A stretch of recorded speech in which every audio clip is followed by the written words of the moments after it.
17. Lagi berdebat. Mom Aresa dan Dedi Raiden akhirnya keluar dari ruang kerja sang anak. Mereka berjalan beriringan hendak keluar dari rumah sakit ini. Tapi sebelumnya mereka ingin menemui Gracia lebih dulu untuk membatalkan jadwal makan siang bersama mereka. Namun untunglah, mereka langsung bertemu di salah satu koridor rumah sakit. "Dokter, Tuan," sapa Gracia, selalu senang tiap kali bertemu dengan calon mertuanya. Apalagi selama ini Dokter Aresa selalu memperlakukannya dengan baik. "Oh Grak, untung kita bertemu di sini," balas Mom Aresa, tapi belum sempat dia mengatakan tentang makan siang itu tiba-tiba perhatiannya sudah tertuju pada Zendaya yang datang menghampiri. Dedi Raiden juga langsung menatap ke arah wanita tersebut. Wanita dengan luka lebam di wajah yang belum sepenuhnya pulih. Zendaya datang dengan mendorong tiang infusnya sendiri. "Zendaya," ucap Mom Aresa. Gracia sontak menyingkir sedikit memberi ruang untuk keduanya jadi saling hadap. Zendaya juga mendengar tentang kedatangan Mommy Aresa dan Dedi Raiden ke rumah sakit.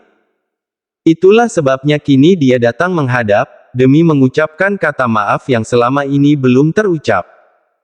"Maafkan aku Mom, Dad," ucap Zendaya lirih. Dia juga langsung menundukkan kepalanya sebagai permohonan maaf. Tak ada kata lain yang bisa dia ucapkan selain ini. "Cih, cari muka saja," batin Gracia. Sementara Mom Aresa seketika membuang nafasnya dengan kasar.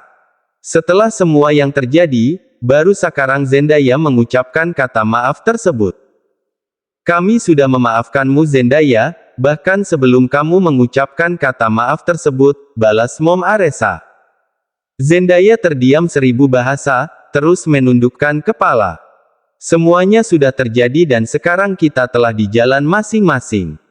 Tante doakan agar kamu secepatnya sembuh," timpal Mom Aresa pula. Kalimat yang membuat Zendaya seketika menjatuhkan air matanya. Namun meski begitu dia tetap menunduk tak kuasa untuk mengangkat wajah. Gracia adalah satu-satunya yang tersenyum mendengar pembicaraan itu semua. Jelas sekali jika Dokter Aresa enggan dipanggil Mommy oleh Zendaya.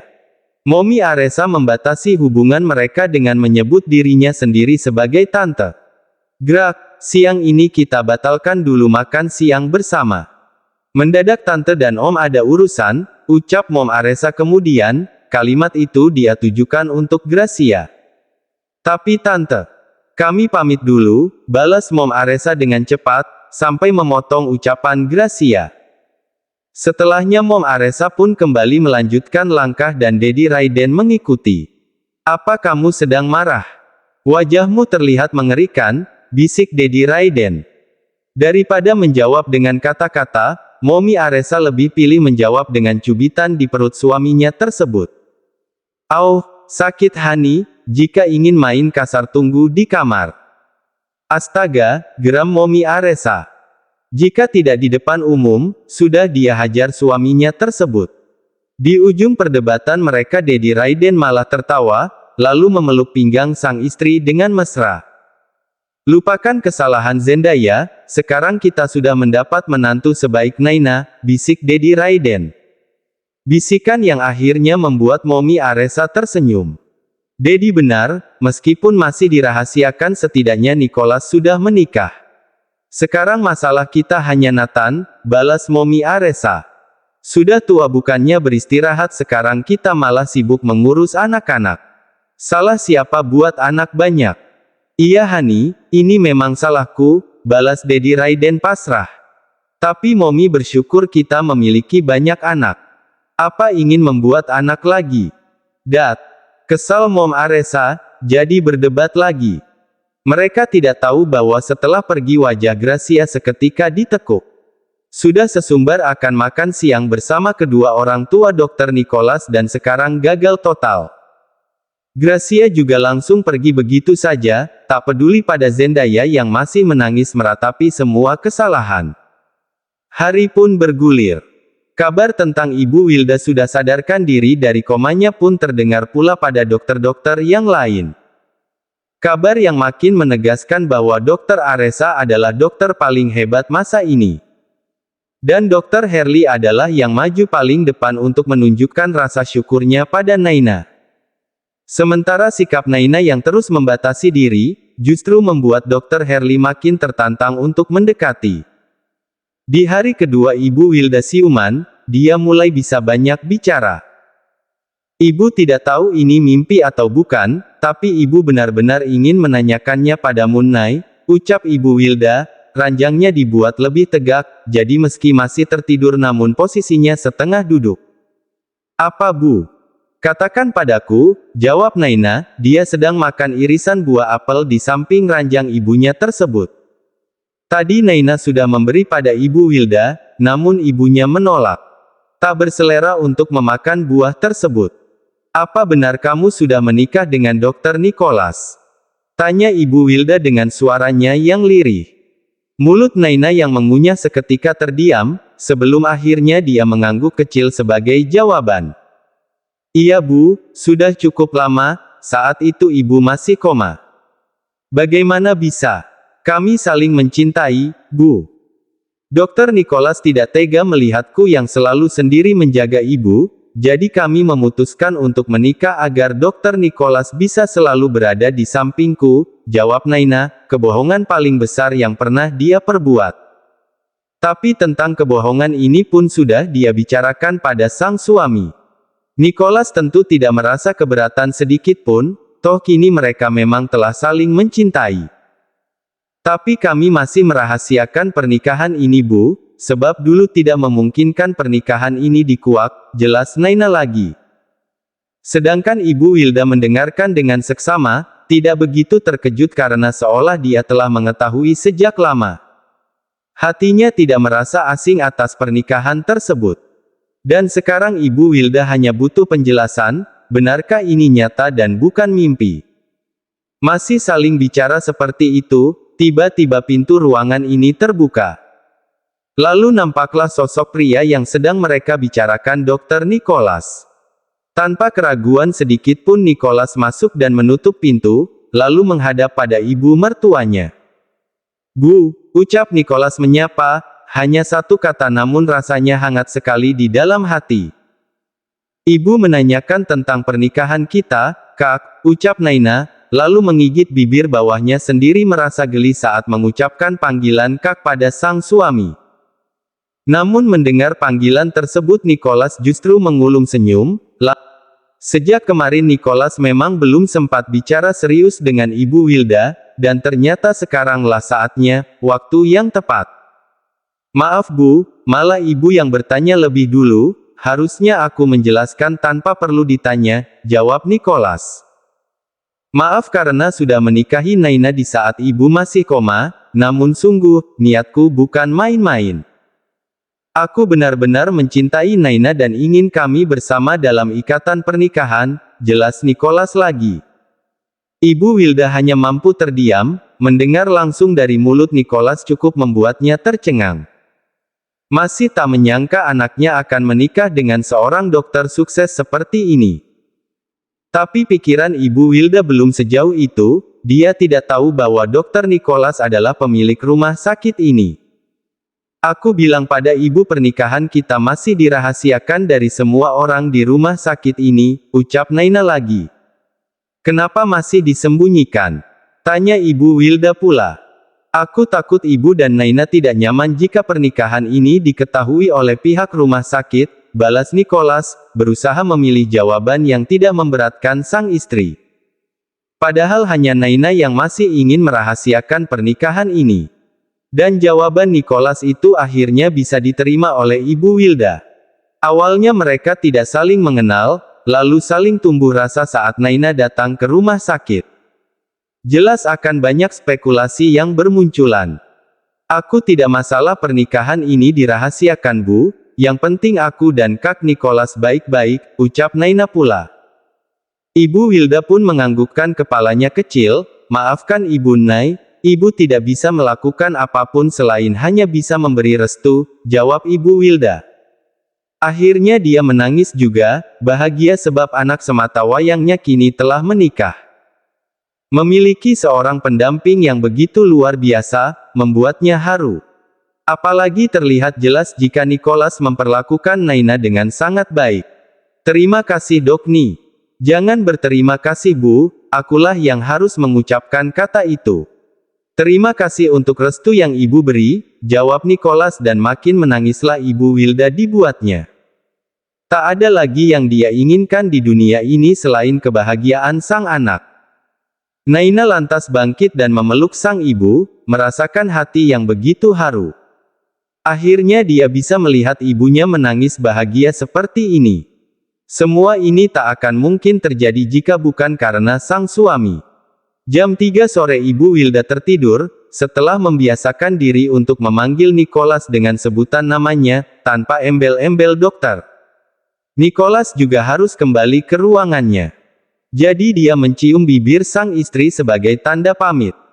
Aku rindu sekali, kata Nicholas, sejak Ibu Wilda sadar mereka belum pernah tidur satu ranjang lagi.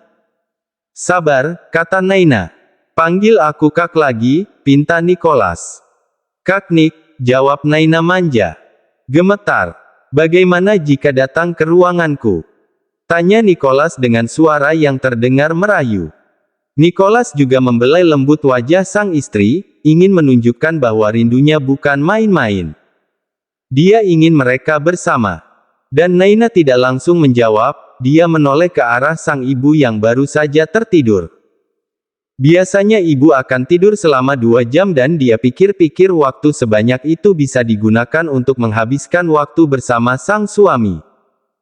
Beberapa hari ini Dr. Nicholas sibuk sekali untuk menangani sang ibu, Naina belum sedikit pun melayani sebagai seorang istri. Mau tidak? Tanya Nick lagi dan akhirnya Naina mengangguk. Kita pergi bersama saja, anggaplah aku yang memanggilmu ke sana. Jangan, sayang pergilah dulu, 5 menit setelahnya aku akan menyusul. Kenapa tidak bersama saja? Mana ada wali pasien yang datang ke ruangan direktur utama, itu aneh sekali. Jika ke ruang praktek masih terlihat normal, balas Naina. Nicholas terdiam, lalu menarik hidung istrinya dengan gemas. Tak ingin berdebat jadi dia setujui saja. Baiklah, jangan terlalu lama, putus Nicholas pula. Tanpa mengulur waktu lagi Nicholas pun keluar lebih dulu dari ruangan tersebut. Berjalan dengan langkah lebar menuju ruang kerjanya di gedung sebelah. Saking ingin cepat sampai, Nicholas sampai tidak peduli dengan siapa yang dia temui, Nicholas bahkan mengabaikan beberapa sapaan yang dia terima oleh sebagai perawat. Tatapan dan langkahnya hanya lurus ke depan. Kenapa Dr. Nicholas buru-buru seperti itu? Gumam Gracia yang baru saja keluar dari ruang prakteknya. Di ujung sana dia lihat jelas Dr. Nicholas yang jalan dengan tergesa. Beberapa hari lalu dia sudah menanggung malu sebab gagal makan siang bersama dengan Dr. Aresa dan Tuan Raiden, jadi kini dia ingin mengembalikan harga dirinya dengan kembali mendekati Dr. Nicholas. Gracia lantas menutup ruang kerjanya dan coba mengejar langkah Dr. Nicholas di ujung sana, namun langkahnya seketika terjeda saat melihat Naina mengekori Dr. Nicholas di belakang. Dek! Jantungnya berdenyut. Naina, mau kemana dia? Gumam Gracia. Semua orang sedang sibuk dengan tugasnya masing-masing, jadi hanya Gracia yang mengamati seperti seorang penguntit. Gracia refleks mengikuti Naina di belakang. Dia bahkan menjaga jarak aman agar Naina tidak menyadari keberadaannya. Tiap langkah yang Gracia ambil, selalu mampu membuat jantungnya berdegup kencang. Apalagi saat melihat Naina menuju gedung manajemen rumah sakit ini, gedung di mana ruangan Dr. Nicholas sebagai direktur utama di rumah sakit Medistra berada. Kemarin-kemarin dia selalu ragu atas hubungan kedua orang tersebut, selalu menepis seolah semuanya tidak mungkin. Tapi sekarang semuanya terlihat jelas di depan mata. Naina yang selalu menunduk tiap kali bertemu dengan orang yang dia temui, namun diam-diam wanita lugu itu justru masuk ke ruangan Dr. Nicholas dengan begitu leluasa. Gracia tidak melihat Naina yang mengetuk pintu ruangan tersebut, dia justru melihat sebuah tangan yang menyambut kedatangan Naina. Tangan yang sangat Gracia yakini sebagai tangan milik calon suaminya. Dek! Melihat fakta itu kedua mata Gracia sontak mendelik, seolah hendak copot, menatap dengan tidak percaya. Astaga, ya Tuhan, tidak mungkin, gumamnya dengan suara yang sudah gemetar. Sementara di dalam ruangan sana, Nicholas bukan hanya menyambut sang istri dengan pelukan di depan pintu, namun juga langsung mencium bibirnya setelah pintu terkunci. "Ah, pelan-pelan doh," ucap Naina lirih. "Dok, kah?" balas Naina yang suaranya mulai terengah. Kewalahan menghadapi ciuman sang suami. Nicholas menggendong sang istri seperti bayi koala, langsung membawanya ke dalam kamar yang tersedia di ruangan ini. Kamar yang terasa seperti ruang rahasia bagi Naina. Bagaimana tidak, di luar sana semuanya nampak normal selayaknya ruang kerja pada umumnya. Tapi mendadak di dalam sini ada kamar dengan fasilitas yang sangat lengkap. Namun Naina tidak sempat mengagumi kamar tersebut, sebab dia sedang menerima serangan bertubi-tubi dari sang suami. Ciuman bibir yang menggebu, lalu turun menyusuri lehernya dan mencetak tanda merah di sana. Tahu-tahu Naina sudah jatuh di atas ranjang yang empuk tersebut. Sementara Nicholas langsung menindihnya dengan posesif, sampai Naina bisa merasakan sesuatu yang berbeda di dalam celana sang suami. "Sayang, ini cepat sekali besarnya?" tanya Naina dengan nafas terengah, satu tangannya merambat di bawah sana, langsung menyentuh senjata sang suami yang masih ditutup rapat. "Entahlah, aku tidak ingin sesumbar. Kita langsung buktikan saja," balas Nick, lengkap dengan senyum miring. Senyum yang membuat Naina merinding sekaligus berdesir tubuhnya. Dada Naina naik turun, seirama dengan nafas berat yang dia keluarkan. Nick mulai melepaskan satu persatu kancing baju sang istri, namun dengan cepat Naina menahannya. "Sayang yakin?" tanya Naina lirih. Selama ini dia belum pernah menunjukkan tubuhnya yang telanjang sempurna di hadapan sang suami. Nai selalu menggunakan bra meski Nicholas menyentuhnya. Tapi dari gelagat suaminya sekarang rasanya berbeda, seolah sang suami hendak menyantapnya hidup-hidup. Ingin membuka semua penghalang yang ada. Kamu belum siap?" tanya Nicholas pula dan membuat Naina menelan ludah dengan kasar. "Yang atas saja dulu, jangan yang bawah," balas Naina dengan pasrah, tapi masih coba menahan diri sebab saat ini pun masih masa pengobatan sang suami. Meskipun hasratnya sudah membumbung tinggi, tapi Naina tak ingin melayang seorang diri. Dia harus pastikan Kak Nicholasnya benar-benar siap, baru mereka bisa menumpahkan hasrat bersama. Dan setelah memberi izin, akhirnya perlahan Naina melepaskan tangan sang suami yang dia tahan. Membuat Nick bisa kembali melanjutkan apa yang dia inginkan. Melepaskan kancing baju sang istri hingga habis. Hingga tubuh bagian atas Naina terpampang nyata di hadapannya. Nick elus lembut kedua gundukan sintal yang masih tertutup bra berwarna hitam. Kontras sekali dengan kulit putih milik Naina. Pengait bra itu ada di depan, jadi Nicholas bisa melepaskannya tanpa susah payah meski Naina tidur berbaring. Dan saat pengait itu terlepas Naina pun membuang nafasnya dengan kasar, akhirnya apa yang selama ini masih dia tutupi rapat dapat dilihat pula oleh sang suami. "Indah," kata Nicholas, satu kata yang membuat Naina merona. "Malu tapi hari berbunga-bunga. Jangan hanya ditatap, aku semakin malu," jujur Naina. Saat itu juga Nick segera menunduk dan mencium bibir sang istri, sementara salah satu tangannya